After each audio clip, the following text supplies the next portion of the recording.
Share చేసుకోవడానికి స్టూడియోకి వచ్చారు. నమస్తే రావి తరుణ్ గారు. నమస్తే అండి వాసుదేవన్ గారు. ఈ విషయాలన్నీ చూస్తుంటే కొంచెం భయం వేస్తుంది. అంటే మనిషి మేధ బుర్ర పదును తగ్గిపోతుందా? నిజంగా ఆర్టిఫిషియల్ ఇంటెలిజెన్స్ అంత ప్రమాదకరమైన వ్యవహారమా?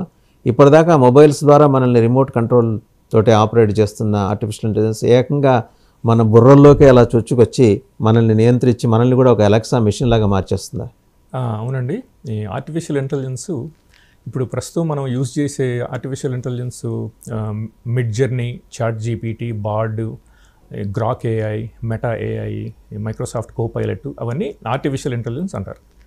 సో దీని తర్వాత నెక్స్ట్ స్టెప్ వచ్చేది ఏంటంటే ఆర్టిఫిషియల్ జనరల్ ఇంటెలిజెన్స్ అంటారు, ఏజీఐ. ఓకే అండి. ఆ తర్వాత వచ్చేది ఆర్టిఫిషియల్ సూపర్ ఇంటెలిజెన్స్. అది ఆర్టిఫిషియల్ సూపర్ ఇంటెలిజెన్స్ మనకి హ్యూమన్ బీయింగ్స్ కంటే కూడా about 1 to 10 million times more ఇంటెలిజెంట్గా ఉంటుందని చెప్పి మన ఏఐ ఎక్స్పర్ట్స్ కూడా చెప్పారనమాట.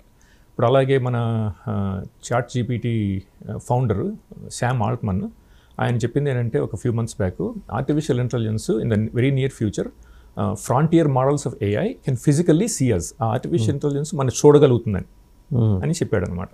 సో ఈ ఆర్టిఫిషియల్ ఇంటెలిజెన్స్ మనకి పబ్లిక్లీ అవైలబుల్ ఏఐ ఇవన్నీ ఏంటంటే 20 to 30 years బిహైండ్ అనమాట. అమెరికన్ గవర్నమెంట్ దగ్గర ఉన్న ఆర్టిఫిషియల్ ఇంటెలిజెన్స్ ఏఎస్ఐ ఒక 30 years మనకంటే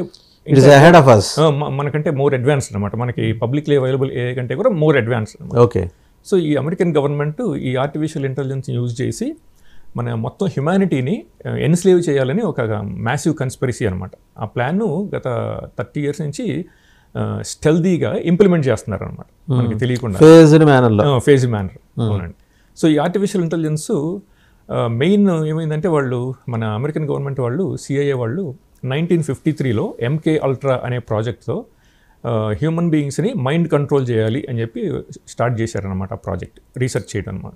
సో విదిన్ ఫ్యూ ఇయర్స్ ఒక 1961 ఆ టైం కల్లా వాళ్ళు ఏంటంటే ఇనీషియల్గా యానిమల్స్ మీద ఎక్స్పెరిమెంట్ చేశారు. క్యాట్స్, డాగ్స్, మంకీస్, బుల్స్ వాటి మీద చేసి వాటికి మనం వినే సినిమాల్లో చూస్తుంటాం కదా, ఆ ఎలక్ట్రోడ్స్, ఆ వైర్స్ ఆ బ్రెయిన్కి అటాచ్ చేసి ఆ బ్రెయిన్లో సిగ్నల్స్ చదివి దాన్ని డీకోడ్ చేసి వాటిని రిమోట్గా కంట్రోల్ చేయడం అట్లా చేశారనమాట. 1961 కల్లా వాళ్ళు సక్సెస్ఫుల్గా. ఈ మధ్య వచ్చిన ఒక కల్కి మూవీలో కూడా కమల్ హాసన్ ఐ థింక్ ఆ రోల్ ఆయన ప్లే చేశారు.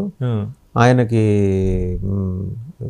కలిపురుషుడు, ఆ కలిపురుషుడికి కూడా ఇలాగ మీరు చెప్పిన బోల్డ్ అనే డివైజులు అన్ని పెట్టి ఆయన గాల్లో తేలుతూ ఉంటాడు. చూడబోతుంటే అటువంటి వ్యవస్థ ఏదో రాబోతోంది అనమాట. ఇంకా ఫ్యూచర్లో అంతా మైండ్ కంట్రోల్ అనమాట, కంప్లీట్గా అనమాట. సో అట్లా స్టార్ట్ చేశారు 1961 కల్లా. బట్ నాకంటే basic doubt sir, since I'm not in to technology కాబట్టి అడుగుతున్నా, రిమోట్లో మన మెదళ్ళని కంట్రోల్ చేసే వ్యవస్థలు వచ్చేస్తాయి? ఆల్రెడీ వచ్చేసినాయి. అంటే మనం ఎక్స్పీరియన్స్ కావట్లేదు అంటే జనరల్ పబ్లిక్ ఇంకా ఎక్స్పీరియన్స్ అవ్వట్లేదు. ఈ targeted individuals, mind control victims, యాక్చువల్గా జనరల్ పబ్లిక్ని కూడా అమెరికన్ గవర్నమెంట్ రిమోట్గా మెనిపులేట్ చేస్తుంది అనమాట. కాకపోతే పబ్లిక్ ఇంకా ఆ టెక్నాలజీస్ ఉన్నాయని తెలియదు అనమాట. ఇవి స్టెల్దీగా డెవలప్ చేశారు, క్లాసిఫైడ్ టెక్నాలజీస్ అనమాట. సో అందుకని ఇంకా పబ్లిక్ ఇంకా తెలియదు. షుగర్ కోటెడ్ ఎవ్రీథింగ్ అనమాట. సో ఈ 1960s కల్లా డెవలప్ చేశారండి. చేసి అప్పుడు ఆ టెక్నాలజీస్ని హ్యూమన్ బీయింగ్స్ మీద యూజ్ చేస్తామని చెప్పారు. 60sలోనే డెవలప్ చేశారు. 61 కల్లా యానిమల్స్ మీద, మల్టిపుల్ స్పీషీస్ ఆఫ్ యానిమల్స్ మీద సక్సెస్ఫుల్గా రిమోట్గా కంట్రోల్ చేశారనమాట. చేసి అవి హ్యూమన్ బీయింగ్స్ మీద యూజ్ చేస్తామని చెప్పి సిఐఏ వాళ్ళు చెప్పారు. అది జాన్ మార్క్స్ అని స్టేట్ డిపార్ట్మెంట్కి పనిచేశాడండి ఆయన the search for the Manchurian candidate అని చెప్పి ఒక బుక్ రాశాడు. అందులో చెప్పాడనమాట, CIA declassified document said they will use these mind control technologies on human beings. So అప్పటి నుంచి డెవలప్ చేసుకుంటూ వచ్చారు. ఇప్పుడు మనకి ఐఫోన్ ప్రతి 2 yearsకి అడ్వాన్స్ చేసుకుంటూ వెళ్తారు కదా, ఫీచర్స్ కొత్త యాడ్ చేసుకుంటూ వెళ్తారు కదా, ప్రతి ఫీల్డ్లోనూ అది ఇట్ ఈస్ అప్లికబుల్ అనమాట. సేమ్ థింగ్ మన మైండ్ కంట్రోల్. అంటే ఆ టెక్నాలజీ ఎంత పెరిగిందో దానికి మనం అంత బానిస అయిపోయి మన పర్సనాలిటీని మనం లూజ్ అవుతూ వస్తాం. అవునండి. అంటే ఆలోచించే వ్యక్తిత్వాన్ని కోల్పోతామండి. ఇంకా ఫ్యూచర్లో ఏంటంటే మనకి ఫ్రీ విల్ అనేది ఉండదు.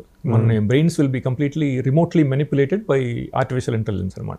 సో అది స్టెప్ బై స్టెప్ నేను ఎక్స్ప్లెయిన్ చేస్తాను. ఇది 60sలో డెవలప్మెంట్ స్టార్ట్ చేసిన దగ్గర నుంచి ఇప్పటి వరకు ఏ స్టేజ్లో ఉంది, ఎంత అడ్వాన్స్ అయింది, అది స్టెప్ బై స్టెప్ ఎక్స్ప్లెయిన్ చేస్తాను. Whistle blowers evidence, mind control scientist evidence, తర్వాత విక్టిమ్స్ ఎట్లా సఫర్ అవుతున్నారు, ఇవన్నీ రియల్ వరల్డ్ ఎగ్జాంపుల్స్ ఇస్తాను. By any chance did you become a victim? అవునండి. మీరు కూడా అయ్యారా? అవునండి. Being a professional. అవును. I became a mind